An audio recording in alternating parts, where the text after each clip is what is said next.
जय माता रानी। दोस्तों, स्वागत है आप सभी का आपके अपने प्रिय चैनल गुरु के संदेश में।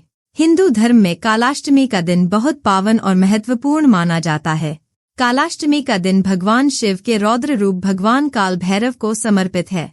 हर महीने की कृष्ण पक्ष की अष्टमी तिथि को कालाष्टमी का व्रत पड़ता है। कालाष्टमी के दिन व्रत के साथ ही भगवान काल भैरव की पूजा अर्चना की जाती है। कालाष्टमी के दिन भगवान काल भैरव का पूजन करने से जीवन के सभी दुख दूर होते हैं। धार्मिक मान्यताओं के अनुसार इस दिन भगवान काल भैरव का व्रत और पूजन करने वालों पर सदा उनकी कृपा दृष्टि रहती है। इस दिन भगवान काल भैरव की पूजा और व्रत करने से जीवन के सभी संकट कट जाते हैं। साथ ही इस दिन पूजन और व्रत करने से जीवन के हर क्षेत्र में सफलता प्राप्त होती है। ऐसे में आइए जानते हैं कि इस महीने 22 या 23 मार्च कालाष्टमी कब है। साथ ही जानते हैं कालाष्टमी पूजा के नियम। मार्च में कब है कालाष्टमी? हिंदू पंचांग के अनुसार चैत्र माह के कृष्ण पक्ष की अष्टमी तिथि की शुरुआत 22 मार्च को सुबह 4:23 पर होगी। वहीं इस तिथि का समापन 23 मार्च को सुबह 5:23 पर हो जाएगा। निशा काल में भगवान काल भैरव की पूजा का विशेष महत्व है। ऐसे में 22 मार्च को चैत्र माह की कालाष्टमी मनाई जाएगी। इसी दिन इसका व्रत और भगवान काल भैरव का पूजन किया जाएगा।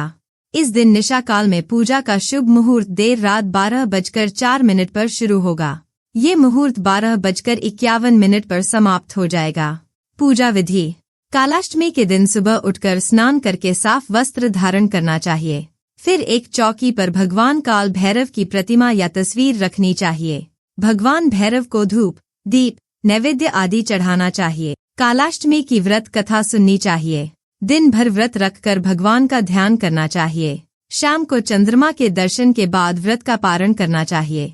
व्रत का पारण फल, मिठाई और अन्य सात्विक भोजन से करना चाहिए। इस दिन दान करना भी शुभ होता है। काल भैरव को चढ़ाए ये चीजें: काले वस्त्र और नारियल। इस दिन पूजा के समय काल भैरव देव को वस्त्र और नारियल चढ़ाएं। वस्त्र और नारियल से भगवान बहुत प्रसन्न होते हैं।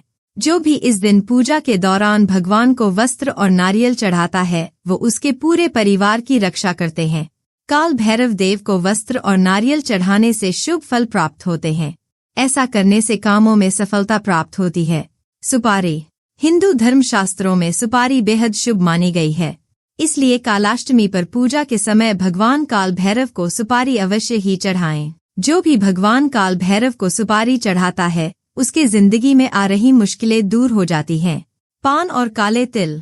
इस दिन भगवान काल भैरव को पान चढ़ाना चाहिए। ऐसा करने वाले शुभ फलों को प्राप्त करते हैं। साथ ही उनके सभी दुख दूर होते हैं। वहीं हिंदू धर्म में मान्यता है कि इस दिन भगवान काल भैरव को काले तिल चढ़ाने से ग्रह दोष और नकारात्मक ऊर्जा का नाश हो जाता है। रुके हुए काम पूरे हो जाते हैं। इसके अलावा भगवान काल भैरव को गंगाजल, दूध, दही, शहद, घी, कुमकुम, रोली, चंदन, फूल, धूप, दीपक, नैवेद्य, सरसों का तेल और लौंग भी चढ़ाना चाहिए। यहाँ दी गई जानकारी सामान्य मान्यताओं और जानकारियों पर आधारित है। हम इसकी पुष्टि नहीं करते हैं। विभिन्न माध्यमों, ज्योतिषियों, पंचांग, प्रवचनों, मान्यताओं, धर्म ग्रंथों से संग्रहित कर ये जानकारियाँ आप तक पहुँचाई गई हैं। हमारा उद्देश्य केवल आप तक जानकारी पहुँचाने का है। यहाँ यह बताना जरूरी है कि हम किसी भी तरह की मान्यता, जानकारी की पुष्टि नहीं करते हैं। किसी भी जानकारी या मान्यता को अमल में लाने से पहले संबंधित विशेषज्ञ से सलाह लें। दोस्तों, अगर आपको हमारे द्वारा दी गई जानकारी अच्छी लगी है तो कृपया करके हमारे वीडियो को लाइक करें और चैनल को सब्सक्राइब करें। वीडियो को अंत तक देखने के लिए आपका बहुत बहुत धन्यवाद।